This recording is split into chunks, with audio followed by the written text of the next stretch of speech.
every time somebody changes and touches it's going to go because it's not a problem. It's just a. But it means you're going to have to pass 2 mics around, and then someone's going to have to hold 2 mics at the same time to go to the stream and to go to the house. Okay, all right. Fair enough. It is working. You see that, Jack? 1, 2, 2. 1, 2. 1, 2. 1, 2. 1, 2. Stop. Stop it now. What? Okay.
Good evening and welcome to Groundswell Unplugged, the special edition of the AHDB AgriLeader Circle, live from the event.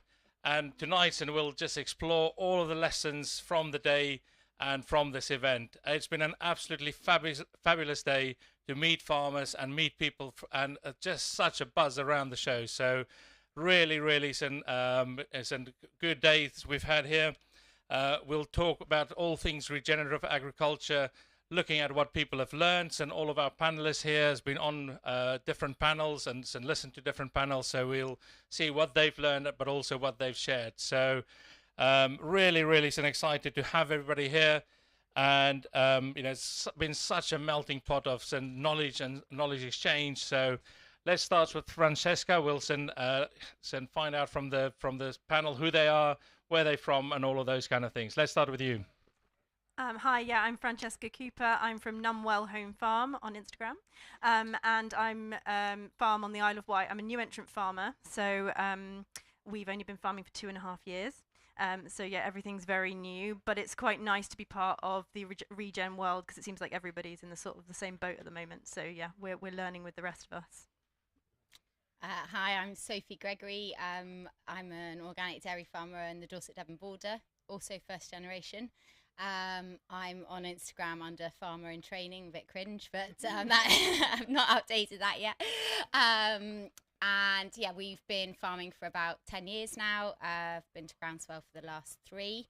I'm also doing a Nuffield Farming Scholarship on what's the future for organic. So yeah, what regenerative and organic, how they interlink is quite close to what I'm thinking about at the moment. So excited to be involved. I'm Tom, Farmer Tom on the socials, and we farm just west of Peterborough, a mixed but largely arable farm. We've been kind of heading down the regen route for the last few years, and we're passionate about education, about helping people to see what happens on the other side of the farm gate, and just really excited to learn about all the stuff here. It's just been amazing. I'm Charlie Ennells. I'm Agricultural Relationships Manager for Wild Farmed, which is a regenerative food and farming brand. My role is to look after our grower community in the east of England. We now have over 100 growers across the UK, following the Wild Farm regenerative standards, and then we buy their grain at a premium price and sell the flour on to lots of artisan bakeries, restaurants, and now into bread products in Waitrose. Hi, I'm James Herrick at Baldy's Farm on YouTube and Instagram. We are suckler cow farmers from Leicestershire. Simple as straightforward. Evening all, my name's Flavian, the Kenyan pig farmer, even though I've also got goats, sheep, a dog and an 8-month-old in Hampshire. And I wouldn't call myself a regen farmer, but I like to farm in a way that's as extensive as possible, a bit similar to how I saw farming when I was in Kenya, and which gives me more time to do other things that I have interest in. Excellent. Thank you very much, everyone.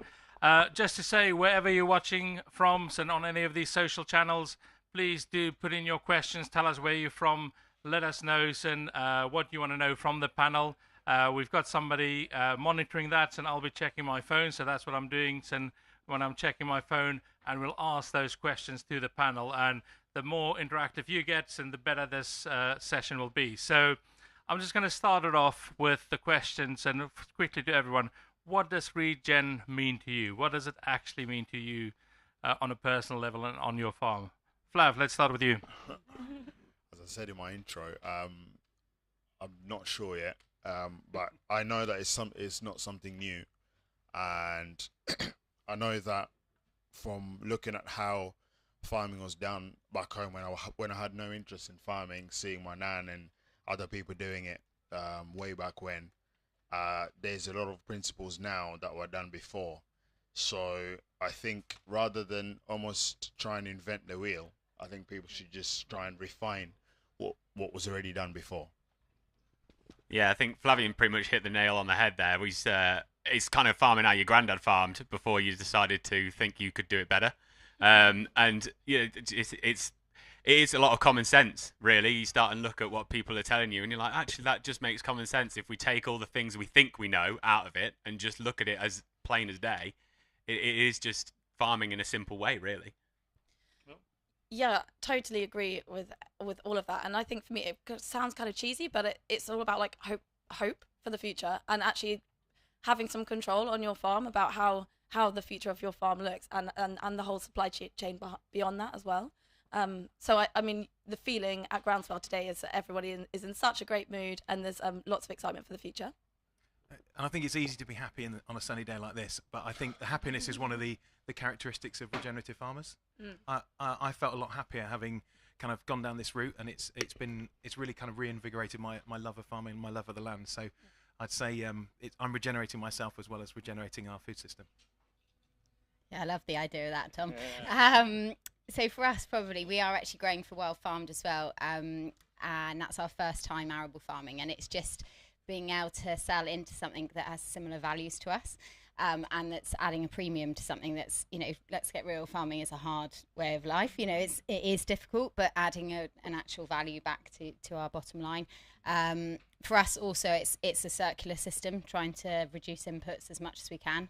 I don't think it has to be organic. I think it can be, can be using some tools in the box, but I do think that it's creating more of a circular system. Yeah, I suppose I always get tangled in knots when I'm talking about what does regen mean, and it'd be nice to have like a concise answer, wouldn't it, to customers and whatever. But I think it is about making decisions, like not just for today, but for like future generations, and for future generations of the soil and the planet. And yeah, also like looking at it as a whole as being stewards of the land. So like we work really closely with the Wildlife Trust, so producing like biodiversity and food, and like those two being really like synergistically linked is really important to us as regen farmers. So how do you reckon, you know, we marry the modern world in technology and all of those things, and implement some of those learnings to make this whole regen, you know, you talked about how your grandfather farmed, he definitely wouldn't have farmed with a smartphone and all the technology. So, but how can we marry those two worlds up? What are some of the things that either you use or that you've seen here today? I think that's it. We're kind of recapping on the kind of definition of regen. We're overlaying modern scientific understanding with traditional practice. And a great thing, there was a paper that came out recently that said that there are components of animal herbivore saliva, megafauna, that stimulates grass growth, and yet you get the old saying, which is never let the church bell ring twice on your flock in the field, i.e. move them at least every week. And, you know, and that's what they did, and we're doing the same thing, but with a different level of scientific understanding. So that it's been phenomenal, and to kind of upskill ourselves here at Groundswell to kind of understand what our grandparents are doing, but also to kind of drive us in our practice as well. Yeah, no, definitely. We're using more testing methods that we probably weren't as part of growing for Wild Farmed. You can probably tell us more about the sap testing. Tom's got really excited about going out. I mean, he never gets that excited about milking at 5 a.m, but he's been going out at 5 a.m. and taking samples of grass that then seems to be sent somewhere abroad, I think, to be tested. But it's way more advanced, and then you can actually use what you need on that plant. So the testing of things, so we can actually directly target what that plant needs, is definitely advancing. Why are you testing at 5 a.m? You can tell me that, Charlie. Just repeat the question. Sorry. The question was, why are you testing at 5 a.m?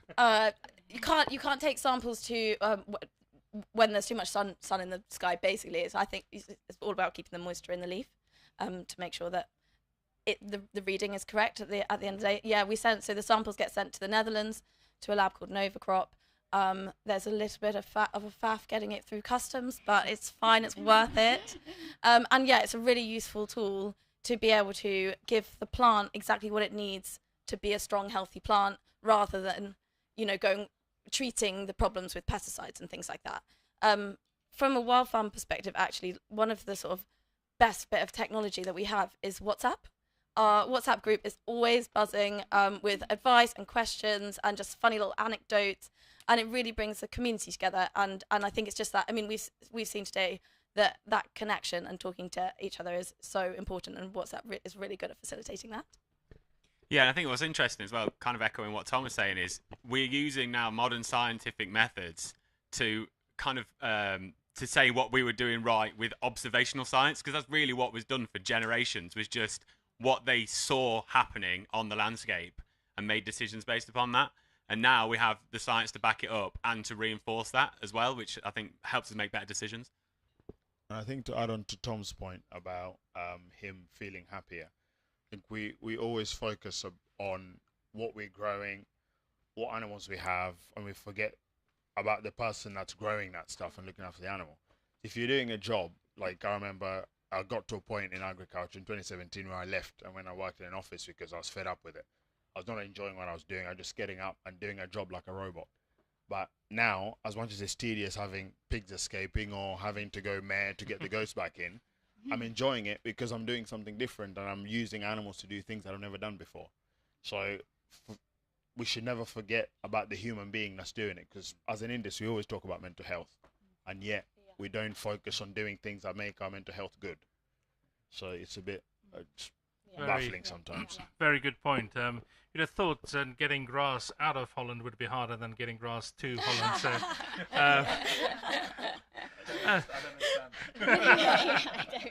So, it can't have all been easy. So, what were some of the challenges that you've had, that you've faced, and the way you've overcome it? Thompson, I know you've got a great session about the mistakes you've made, so we'll touch on that. But what are some of the challenges that you've had, and how you've overcome it and faced those challenges? So, Sophie, let's start with you, as you've got the mic. The big mic. I think for us as dairy farmers, it's just very capital intensive to get going. We went share farming, which I think we probably need to talk more about, working together on the land as well. That's, I think some of Regen does encompass that we can, like, you don't have to do it all. You can have different enterprises stacked on the same land. We went share farming, had a business partner. Just tell people what share farming is very quickly. Yeah, so share farming, we had a local farmer who had 6 other dairies and he wanted to invest in another dairy. And so we had 20% of the capital, he had 80, and with the aim to buying him out to 50-50. And then we actually bought him out this April, but there is absolutely no way we could have done it without him. We would have got the tenancy without him in the first place, because we were 24 and 25. There's no way, the guy before had gone bankrupt, the landlord would absolutely have had no time for us. I mean, he would have, we were known as the farm workers for a long time.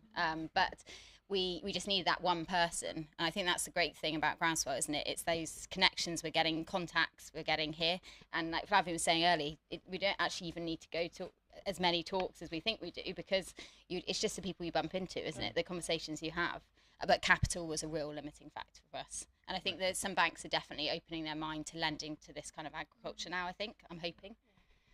Just talking about connections, if you're listening or watching on whatever social channel, bring those questions in. That's what's going to make it come alive. So send them in. I'll be checking them here, and we'll ask that from the panel. So, James, challenges? I don't want to be that guy, but the weather is tough, and and I think the thing is, you're trying to build sort of resilience into your business, and one of the key points about regenerative agriculture in particular is building that resilience, so that when you do get a drought or you do get heavy rains, you do have the things in place to be able to tackle it. And it's never going to be perfect. You're never going to just carry on as you always did before, but at least you've got a contingency plan for when it does hit the fan. Nearly swore, sorry. Yeah, I suppose challenges from a wild farm perspective. I mean, trying to change an entire supply chain is really difficult. And I mean, the farmers are absolutely amazing. They're really up for it. We've got some brilliant farmers in the gang. And the team back in the office are doing so much to, break down any kind of barriers, from things like, how do you separate a bi-crop, getting the wheat from the beans and making that easy for the farmer, to then actually just having those conversations with the people at Waitrose that decide where they buy their produce from, and making that conversation happen on that bigger stage. And it's really hard. There's still a long way to go. We've only just started, really, but I think with the collective of all the farmers behind us, it's we're making progress. I was just going to add that obviously a lot of what regenerative farming is about the soil, and we've taken on a farm that is really depleted, and just the challenge of wanting to put in place all of those sort of low input techniques and you know, all the exciting bale grazing and things like that, but working with like a really depleted, I suppose that's why we call it regenerative rather than sustainable, because if we were just to sustain, that's not enough. And I think what we were trying to do, to regenerate our soils, because currently they are very dead and they're very difficult to manage in a low input way. And so I think that's been one of the major challenges for us, like taking on land that has been extractively farmed for a really long time and trying to get it to a point. I mean, we're really lucky, I think, with some of the payments that are coming through now that we can help fund that transition in some ways. But I think we sort of have to look at it like that to try and pour this, keep trying to get our soil alive, like jump starting it. Yeah. I think to add on to that, the land we've taken on was mainly grazed for horses, so you can imagine it's like farming tarmac. And but we've got ginger ninjas that are pretty good at digging it. But I'd say my challenge, aside from, can you just explain what ginger ninjas are? Oh, just sorry. for the audience. Ginger ninjas. It's not a new type of livestock. It's a nickname we gave to our pigs, Tamworth pigs, because they kept escaping a lot. They went a few months without escaping and they've started again. So, but to add on to your point about finance as a challenge, I'd say we've worked. Are you allowed to mention companies that you've worked with that have helped? Yeah. So we've worked with Oxbury Bank, and they only deal with farmers, and they have a scheme or a program that deals with new generation people. So someone that's coming into farming that's not had family backing, and they've been really helpful to us. One of my challenges is time, because I find if you're going to be enterprise stacking or doing more than one thing, in our case, sheep, goats, pigs, hog roasting, this kind of stuff, it takes time. And if you're going to be moving sheep every week, sometimes you want to move pigs around. You don't have a tractor to move it. Sometimes you end up using a digger. So I think for me, if I had 40 hours in a day, it would be much better. Tell us about your... Well, I've got a question for the panel, because I've just been learning so much today. I want to know what you guys have learned. Have you had any new bits of information, any nuggets, anything that we can take home? Not to do with farming, but I thought being black I'd be immune to this heat, but I'm suffering so bad. I haven't managed to get across to too many talks today, there's many that I've missed, so I'll have a lot of catching up to do on YouTube afterwards. But just the level of enthusiasm has been brilliant. Our stand has been packed all day. It's been so much fun just chatting to existing growers and new growers. So no real nuggets apart from just like so much good energy. Yeah, I suppose I was just going to say that I suppose it was mirroring what we said at the beginning, but it's been really exciting seeing how many people are doing like data collection in this world now and sharing that really openly, and that's really exciting. So like seeing people's mistakes and people being really honest about that, and getting some real good open source information has been really amazing. Yeah, no, I haven't actually managed to make any talk. We only just rocked up. So far I've just seen lots of people I didn't expect to be here. So very, that I wouldn't normally associate with doing this kind of stuff, which I think is great. And lots of new stands, which I think makes it really inclusive, which is what it should be. I think Regenerative's doing a really good job of that, probably more so than organic right now. I think it's really, you could be from any walk of life and be very welcome here. So I think that's probably a big nugget to take home, that, it's a great example to farming. Sorry, James. Talking of coming from all walks of life, I've got my partner there who's a travel agent. You never thought you'd see a travel agent on a... Nick. You never thought you'd see a travel agent at a farming conference, but yeah, here we are. Yeah, to be fair, I went to Joel Williams talking about biostimulants, which was fascinating. I didn't understand it, but it was fascinating. I went to a seminar down there where they were doing 8-minute ideas, and they were just... You had 8 minutes to pitch your idea, and that was it. And it was great because it cut through all the rubbish that you would have filled an hour with, and you just got it over to people. And I thought that was great. So yeah, there's a lot of things that are going on today. It's just been really interesting. But like you were saying, trying to get round to everything is hard. I thought I got loads of time, and then I was like, oh, it's 5:30. We need to be here now. So yeah, mad. Can I share with you my fact that I learned? Okay, there's a bit of it was from John Kemp, one of the first things this wanna know what morning. he looks Oh my! like. What does he look like? He's got Is it like actually- shaved hair and then a massive beard. He's an Amish, isn't In he?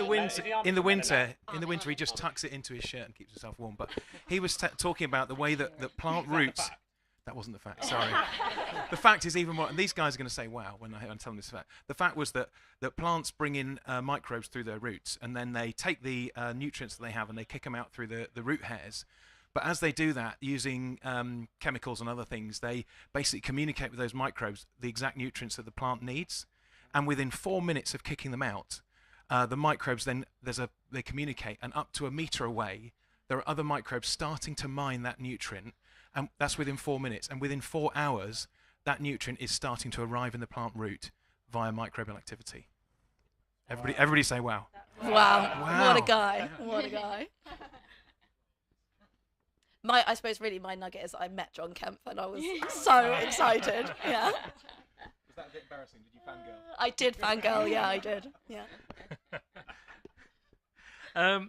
You'd mentioned biostimulants. What does anybody know what that is? Let's explain to the audience what it is. What did they do? Charlie, you look like you. I can go if you want. So biostimulants are essentially they are natural ingredients that you can use to bolster a crop. So rather than using a fertilizer or a chemical, you can use, like they were talking about silicon and the way that silicon can help a plant through heat stress, cold stress, pretty much any kind of stress whatsoever, and various things like that. So it's things that you can add in. It doesn't have to be just a plant. It can help like the soil as well, but it's more natural things as opposed to chemical interventions. I think that's what's been in our kitchen for a while. We had a bucket which was filled with some compost thing that had been soaking for quite a long time, and then some milk was added to it, and the dog drank a bit of it, and it all was a bit disgusting. But it then went in a sprayer and went out in the arable crop. So it must be doing some good. I'm not sure what it is, but I leave that side to Tom. But I think that's what you're talking about. How was the dog? Was sick. Yeah. We shouldn't tell you that. I've got a question here from James. Question to Farmer Toms, and you do a lot of work in education and working with children. What do you think is the opportunities for connecting regen with that kind of work that you do? Oh, that's a great question. We are passionate about educating people. We're just meeting with them and talking and just sharing what we do, helping them to see what happens on the other side of the farm gate. But I don't think that's something that we do exclusively. I think that's actually all of our jobs as farmers. They're our consumers. They're the workforce of tomorrow. They're the decision makers of tomorrow. But I think actually what we were talking about with regen earlier is that there's something in us that we have a kind of inherent understanding of how things work, and it's just putting words to that. It's not necessarily using complex chemical formulae. It's just about helping the soil to be healthier, creating healthier plants and healthier people. So it's actually something which is, whilst you can go into one of those tents out there and talk to somebody for an hour about mycorrhizal fungal associations, it's also quite something that's quite simple to understand, and that's been really exciting going around today. And the really good communicators, I think, help us to understand really complicated things, but in a simple way. I'm going to fangirl you now, Tom, because we actually started doing school visits about 2 years ago, inspired by you and your farmer time. And I would just want to know what your best question on farm has been from a kid, because we've had some great ones. I actually spoke at the Yorkshire Show once, and I had to use the term running with the bull. So I actually let the children ask the parents that question. I said, go home and ask your parents what that might mean, running with the bull. But we do get all kinds of questions. But do you know what, actually?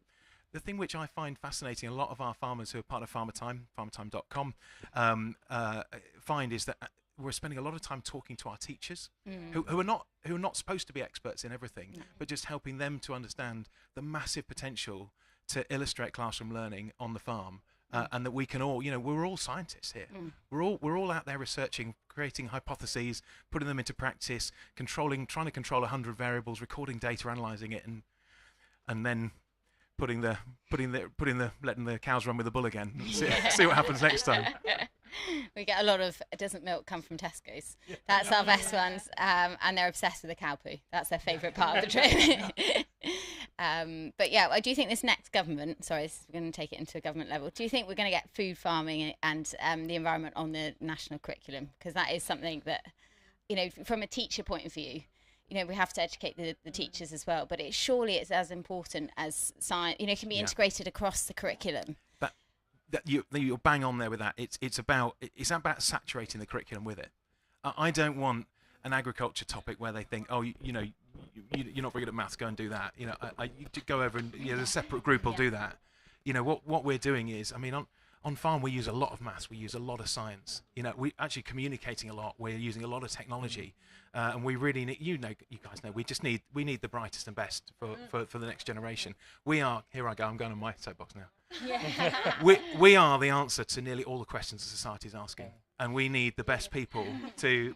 We need the best people to be. Just a part repeat that, because that's such a great. We are statement. the answer to nearly all the questions that society is asking. Yeah. Climate change, water, air, soil, biodiversity, human health, mental health, physical health. Yeah, exactly. There are just so many elements. And just to give AHDB a plug there, we've got some amazing resources for teachers and for children. So, you know, make sure you go and check that out. If you're a teacher watching this, or if you're a parent watching this, get those resources into your school. So use it. Flavian, I've got a question here about for you about pigs, about the ginger ninjas. What and you've said you're not a regen farmer, but what sort of regen principles can you see implementing in there, or what have you already done that you kind of see working for the soil? Regen principles. Don't test me on that, because I definitely don't know. I would say when we first moved to the farm, I sort of had a picture in my mind, because I'm coming from commercial farms to just a blank canvas. I had an image in my head of what I'm going to do with the fields, and so the main field we had, I split it into 6 paddocks that already existed for horses, and we left the first 2 paddocks. The pigs are on there probably for 3 months, because it was last summer, so it's quite hard ground. Like, you couldn't put a stake in, even with a sledgehammer, it would bend the stake. It was that hard. And as winter came, you could see the pigs could get a little bit deeper. And I remember having a farm business consultant coming over, sent by the council, to tell us that we need to subsoil. And I said, what's subsoiling? And he said, you sort of get a bit of equipment and dig 18 centimeters into the ground. I'm like, watch this animal do that while it's just making pork. So the first 2 paddocks we used, we didn't replant it with anything. And then the 3rd paddock, we left them there for probably about a month, because it was midwinter, so they went through it quite quickly. We replanted wheat, barley, and beans, but I made a mistake of leaving them there too long. So whatever shoots came up got gobbled up. So I've not really seen much come up there. Then the 4th paddock, we put some turnips, and I've seen some have come up, and I'm hoping the pigeons haven't eaten all of them, because I've been seeing them there. And we've recently bought some pig mix from Cotswold Seeds, and we're starting to chuck that around. And I think I've definitely seen a difference in where we replanted and where we didn't replant. You can see the stress the land had from the horses. We barely got any grass, because we got so many weeds coming up. So now I'm hoping when we put the pigs back on there, they'll trash it, and then I'll reseed it, and I'll see what comes up. Sorry. We've also got pigs as well, so we need to compare notes at some point on our escaping and how on earth you keep them in. Electric fence training pigs is the bane of my life. Or taken to the abattoir. Yeah, no, exactly. The ringleaders. That yeah. helps. No, we I was just going to say, similarly to you, we actually use our pigs on rewilding land as well. So they're causing all that beneficial disturbance as well. So yeah, rather they were going to go through with disking it and stuff, and they were like, oh, actually, could you just run the pigs over it? And so they've gone and turfed up a load of weed seeds, I suppose, essentially on there. But yeah, it's amazing what pigs can do. They are machines. So you mentioned rewilding there. It's a bit of a hot topic at the moment. Tell us a bit, and what is the situation? What have you done? What's happening? And just to remind people, you're from the Isle of Wight. So yeah, I'm from the Isle of Wight. We don't manage the rewilding project, but we're on a 1,000-acre estate, and a third of it is managed by the Hampshire and Isle of Wight Wildlife Trust in a rewilding project. We are grazing it with our belted Galloway cattle and pigs. So we like to sort of explain to people that we're also producing food on a rewilding site, and actually there will be quite a lot of benefit to us because of all the browse and things for our cattle. I mean, it's controversial. I think that regenerative agriculture can produce a lot of the same benefits, and I'm really excited to have the opportunity, because we manage the regenerative farming on the other side, to compare like for like the benefits of the two different sides of it and to learn from each other. I think it doesn't need to be so controversial. I think it would be nice to be able to just sit down and talk to people about it. We have a really nice working relationship with the Wildlife Trust. Yeah, I think that it would be nice if we could just all sit around and have a beer about it rather than getting a bit partisan, I suppose. Yeah, I totally agree. I think there's a lot of chat of, is it land sharing or land sparing? But like, surely it's both. Like, it's all about the right thing in the right place. There's loads of opportunity for like amazing rewilding projects, and we definitely should be encouraging more of that. And then we need to have more of a holistic approach to link up these areas of habitat creation, and then have some regenerative farming in between, so that you're actually extending those habitats and making the whole landscape like available to wildlife. Sorry. So someone once explained rewilding to me as like it's like an incubator for then that wildlife can go in and out of the incubator, because obviously when we're doing things on the regenerative farming, we're putting food production at the front of that. They're putting conservation at the front, so that having a space that is just, in inverted commas, for wildlife and biodiversity just creates incubator sites. And we've become, we are the most nature depleted country in the world, or one of the most, and so we do have to address it in all ways. I think one of the reasons in farming, whenever these buzzwords come up, people get triggered and repelled very quickly sometimes, is because I guess in the industry we can be so blinkered sometimes in the busyness of like now everyone's haymaking or doing all sorts of stuff, that you don't think outside the box, or you're only focusing on paying your next bill or making sure the farm is stable because you're not getting paid properly when you're supplying such and such.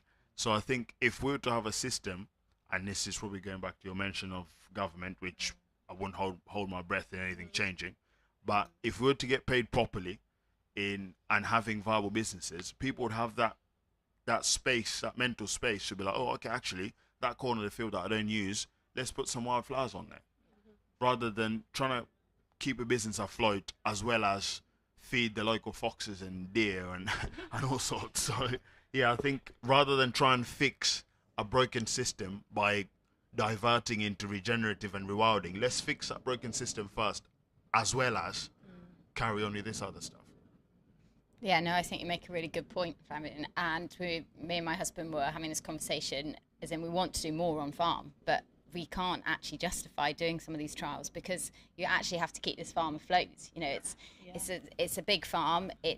We've had an awful organic milk price for the last 18 months, you know, below cost of production. Actually, the first thing we should be doing is making sure that the business is actually financially sustainable. It's coming back now, and I think the ones that are left, a lot of people have gone out of our sector. The ones that have left will reap the rewards of waiting, but that shouldn't be the case. We should be rewarded for what actually, like we say, is a public good, but it is, we are actually benefiting, like you said, all those things.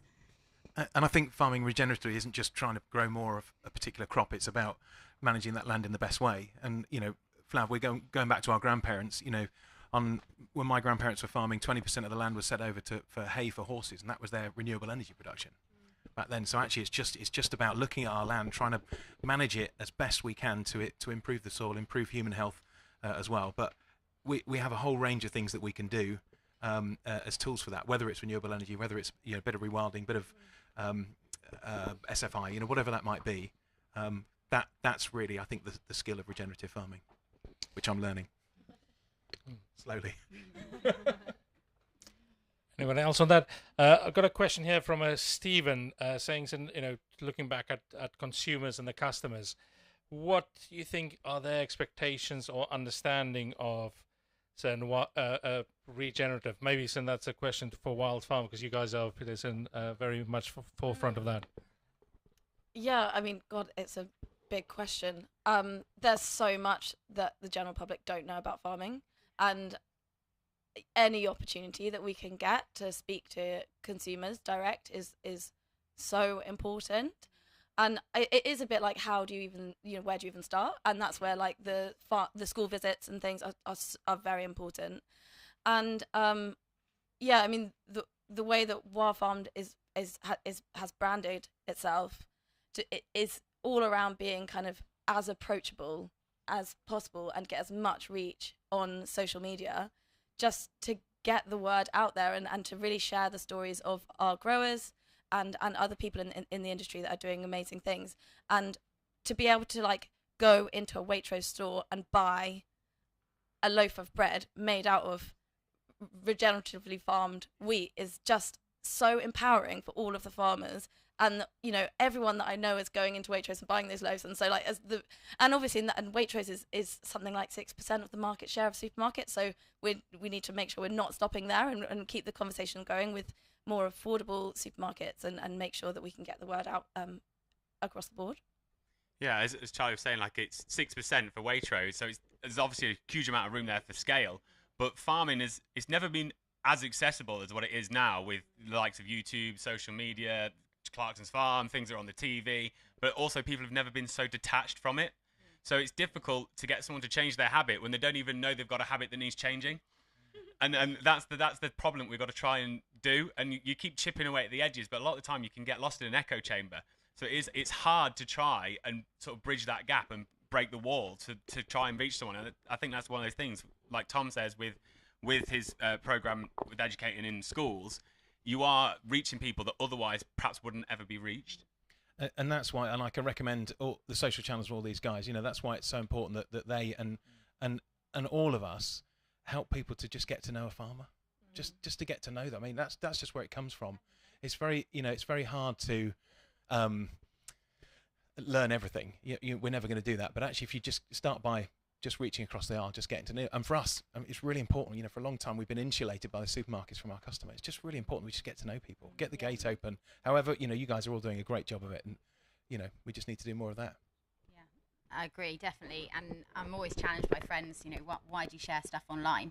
But when I stop, people actually just want to know what the cows are doing. They actually do, and you show them in a real life form. And I know I follow yours because we don't have pigs and things, and I actually just really enjoy watching what others are doing, and it's such a powerful tool, and we can't forget that actually the next generation, that's exactly what they're accessing their news, everything on, isn't it? Across streams. I mean, I'm not on TikTok because I don't I don't know how to use it, but I know that that's where they're getting all their information. And I think I find it interesting on the consumer thing, because we sell direct and also have a catering business. And when you sort of doing a quote for someone for hog roast, you tell them it's free range, it's slow grown, it's traditional breed, it's soy free. People are just looking at you like, just tell me the price. And when you get to the point of eating it, people say, I've never tried pork like this before. And I'm like, that's what I was telling you. So do we have to use different words? Because if you go to a consumer that just goes to the supermarket to pick whatever's cheap, you'd say regenerative, they'll look at you and think, oh, I'm going to use that word in the next trouble game I play. So do we have to find other ways of engaging with the public and just trying to chip? Because as James says, it's not easy, and we can't rely on other organizations to do it. We just got to all chip away as an industry to do it, because no one else will do it for us, or they can't do it as good as us. So is that what regenerative is about? It's about the environment, it's about taste, it's about health. Yeah. Is that really what it boils down to? Pretty much. Yeah, I'd say. And just to give our we've got another session going on at the moment, AHDB in the main tent, talking exactly about that and health and the influence of what we eat into our bodies. Just for anybody that's joined us at the moment, let's remind people quickly of who you are and following those socials, and then I'm going to come to you, Tom, to just tell us a bit more about Farmer Time. Starts and just remind us of what your socials are if anybody just joined us. Flavian Obiero, the Kenyan pig farmer, everywhere.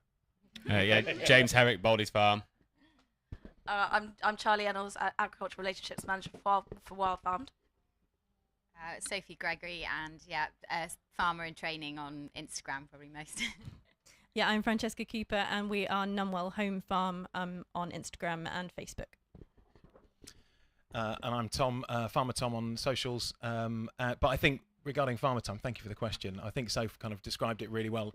But the nuts and bolts are we connect farmers, UK farmers, with UK teachers. They have a series of video calls every 2 or 3 weeks throughout the year, live from the farm to the classroom. The teacher will describe ahead of the call what they're learning. Is it weather, climate change, soil, worms, pollinators, nutrition, health, textiles, poo, reproduction, whatever. And the farmer will put themselves somewhere on the farm, video call. Hi guys, Farmer Tom. Today I'm next to my muck heap looking at soil nutrition, and the kids just go with questions.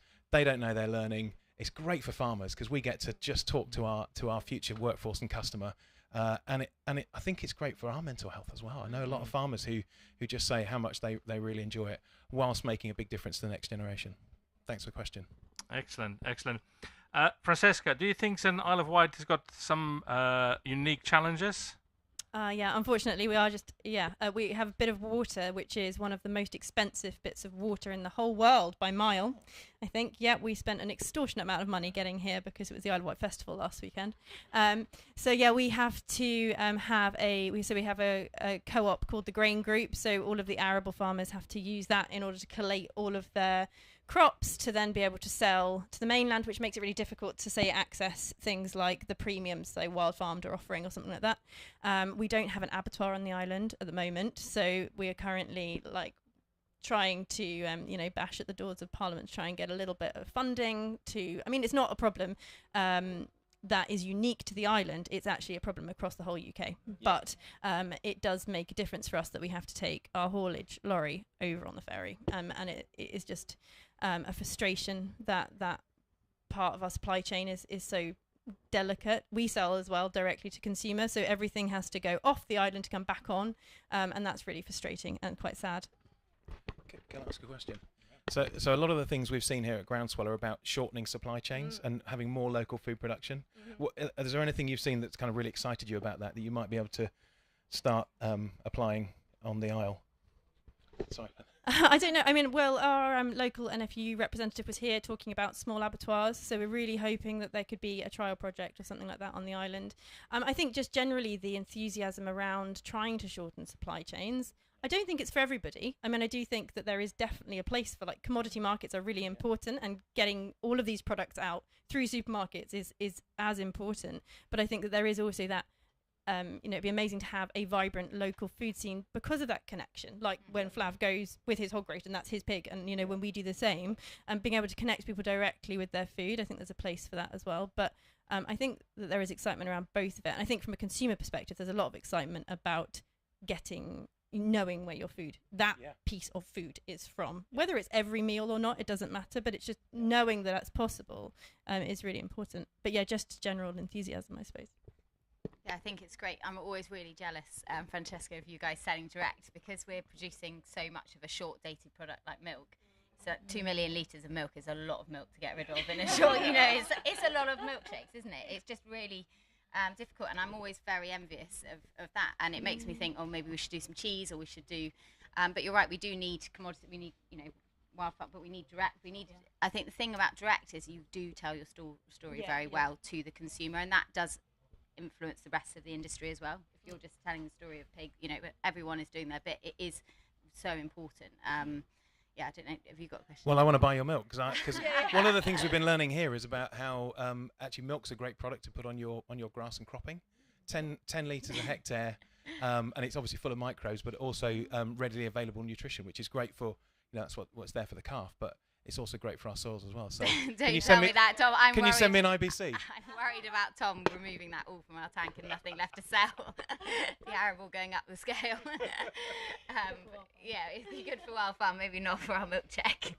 But it's interesting. People are using milk for other things, and it is so nutritionally dense. We still have, I think that vegan thing slightly going. I don't know if others feel the same. It's definitely changed over the last year. For us, definitely as a dairy industry, because we've had more confidence to say what we are offering and AHDB have supported us with that. We've done some really good adverts, and that's been really impactful. And we need bodies like levy bodies like you guys to be able to tell our story with the statistics, because we can't do we can't do that alone. I think one thing that always winds me up as a farmer is how livestock farmers get so wound up about veganism or other food choices. It's like I grew up in a country or in a town where you had Muslims, you had Hindus, people have halal, some people don't eat fish, some people don't eat beef. Like, who cares? Like, if I'm producing ginger ninjas, goats, sheep, and I can grow some African veg that people can have, all those, was it rape seed leaves? Rape leaf, rape leaf. Yeah. If you can grow something that people can buy, what's the issue? If someone wants to eat quinoa and avocado, let them eat it. Yeah. Like, we spend so much energy as an industry trying to counter that, and when you look at the size of it in the population, it's so small, and what someone else is doing against you doing something against them back doesn't really help. You're just wasting your energy, and we don't really have that much to spare really as an industry. I was just going to say about veganism that actually we have a lot of people that come to us and they're like, we're vegan, but we eat your meat. And it's just interesting because essentially what they're saying is they want to make a conscious choice about the welfare and the planetary health of that. And I think that Regen is trying to answer all the same questions that veganism is trying to answer. If we can explain that and tell the story and keep telling people about what we're doing and giving traceability for our products, then actually we're solving the same problem. And everyone needs to eat the same amount of calories in a day. Yeah. And we're farmers and we grow calories. Yeah. There we go. I think we've got a question from the audience here. I'll come closer. That's easier, isn't it? I don't want to get on the panel. I got to help you. But yeah, you mentioned about milk and consumers, flavour, taste, health. Do people know where the food's coming from? What's the connection? Why on earth do supermarkets homogenise milk? I'm going no further. It tastes awful. It's got no mouthfeel. It's not as healthy for you. Why homogenise milk? I think we need you on the marketing board for our cooperative. So they actually did try. So we supply Arla, who actually have the rights to sell milk under Your Valley.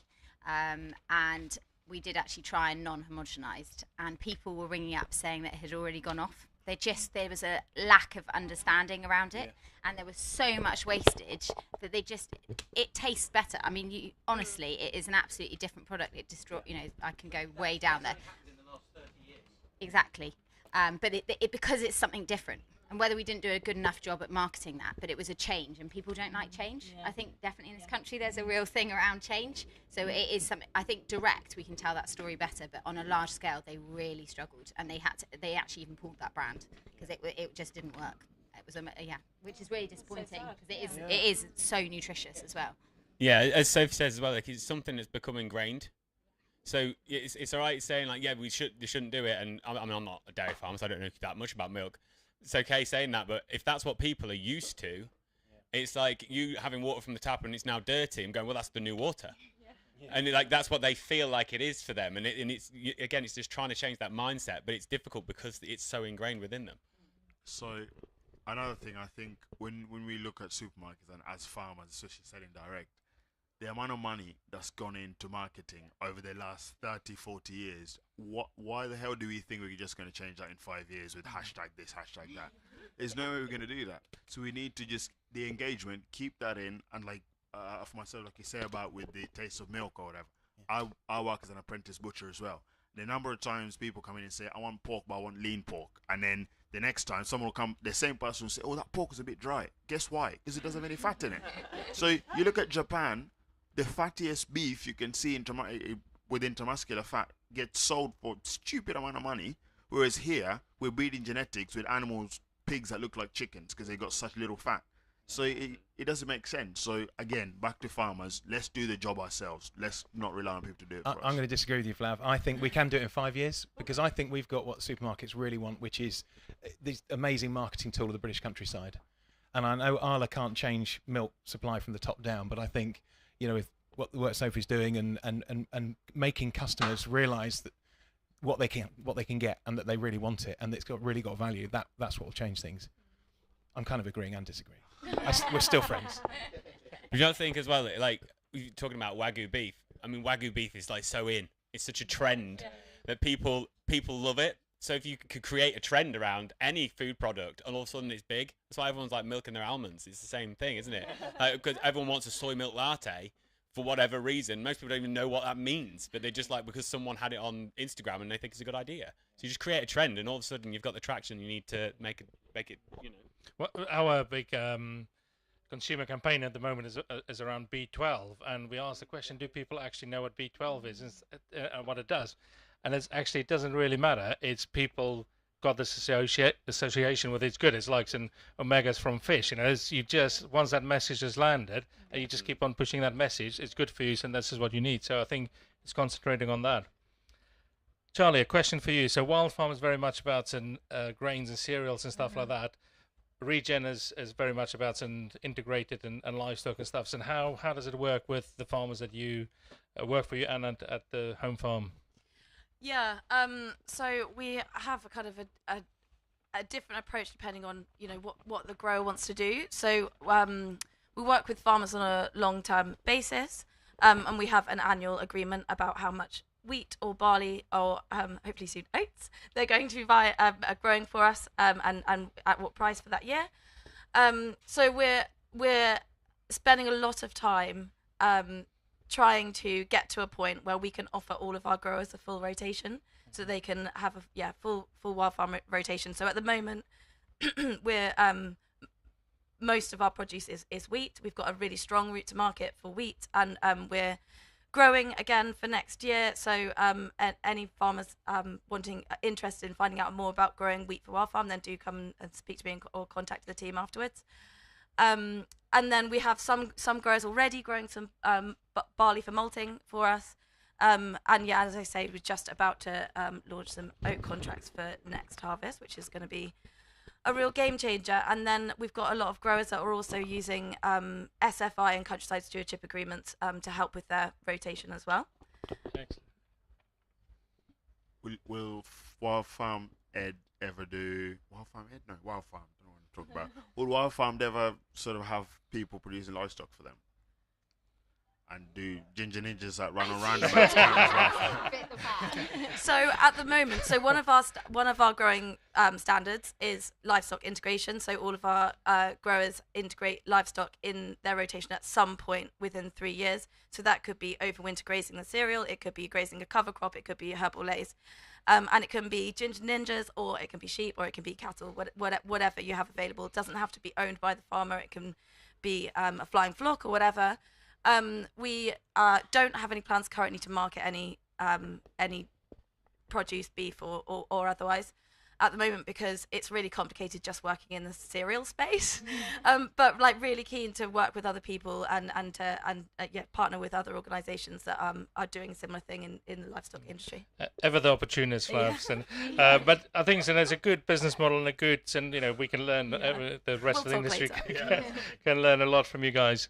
I've just sort of realised that 66% of our audience, of our panel, are new entrants, and so we've got this narrative about it's hard to get into the industry, all the barriers, and there are, but actually, you guys are living proof that that isn't the case.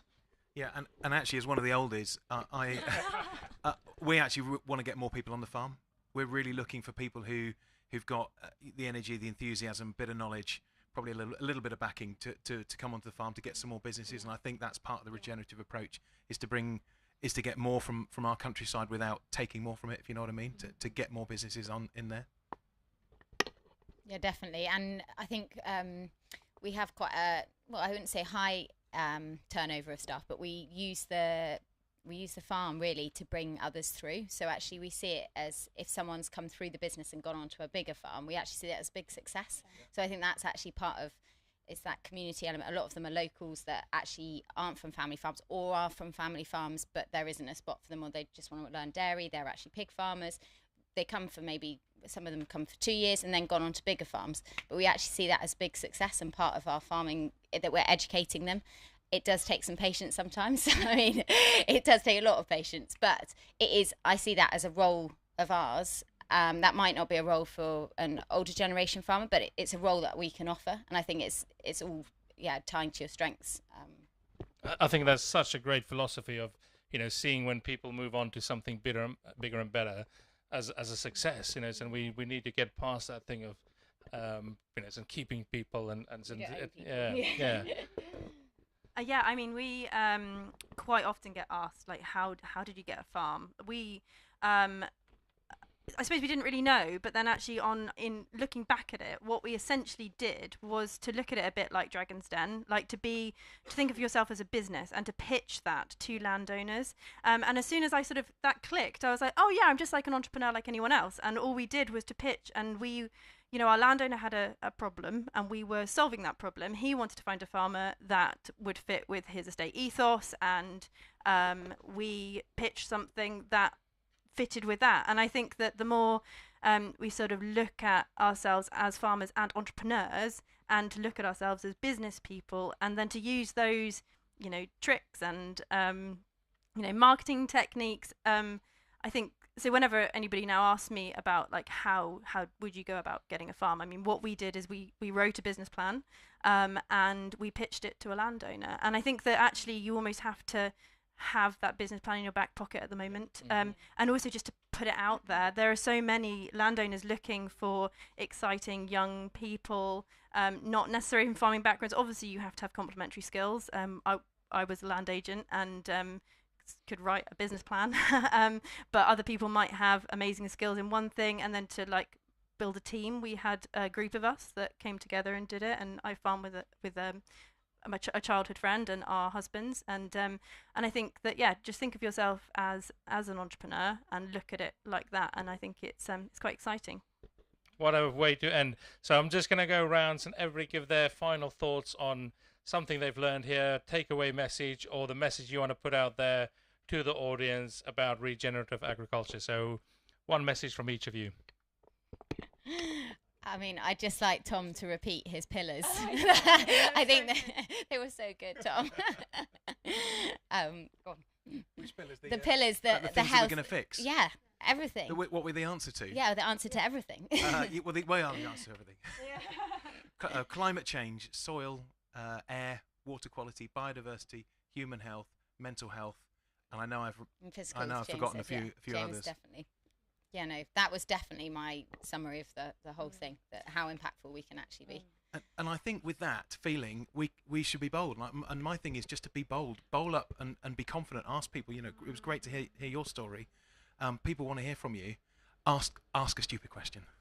Yeah, I totally agree with that. And I suppose for me, it's just get involved. I didn't come from a farming background, and but now I love it, and I'm just pretty nerdy with regen farming, and it's quite sad. But just get involved, ask the questions, and even if you think maybe farming isn't the right thing for you, then maybe there's like other jobs within the industry that is the right thing. So ask questions. Yeah, I think I would just Flav mentioned mental health earlier, and I suppose the huge benefit of coming to things like this is realizing that we're not alone, and also I'm part of the AHDB Roots to Resilience, bit of a shout out there for them, but it's such an incredible thing to be able to be like vulnerable with other people, and I feel like there's such an honesty in this space now, and about everything, just being able to say, when someone asks you okay, and you're like, actually no, because the weather's crap, and but I think that just being open and honest and feeling like we're in a safe space. Farming is exciting. I'm going to keep it short. Live like you're going to die tomorrow. Farm like you're going to live forever. How do you follow that? I'd say carry on learning, and also carry on knowledge exchanging, because like Sophie said earlier, this is my second year at Groundswell. I don't go to many talks, but I learned so much from talking to people, and I tend to talk to a lot of people because I like talking. So, I think for me, keep learning and knowledge exchange, and there's never a stupid question. Yeah. And I just want to kind of round up by saying thank you to AHDB. I mean, Isaac works for AHDB. I do not. In fact, I give money to AHDB. But they do so many amazing things. And I think if you, if you're not sure, just kind of find out. There are so many different things they do. There's so many ways to kind of gain extra knowledge, to learn from people who've kind of gone before. And so I would just say, when we're talking about asking questions and getting involved, AHDB is a great example of that. I can say that. Whereas Isaac, it's a bit harder to, because he pays their salary. I'm going to blush here, Tom. Go on, say it anyway. Yeah, no, thank you very much for that, and it's great to hear how you guys are involved with Roots to Resilience. If you're watching, and all of our socials and stuff are on there, so scan that and do all of that. from me, a massive, massive thank you to all of you and for joining, giving up your evening. For people online and listening in, and thank you very much. Like Tom said, and do please go and have a look at all the resources we've got there. So I'm Isaac, AgriLeader on socials. AgriLeader is the program that we got involved with, but look at all of the AHDB resources. Thank you very much, guys. It's been an absolute pleasure. And I might see you in the earthworm arms, I would imagine. Thank you very much.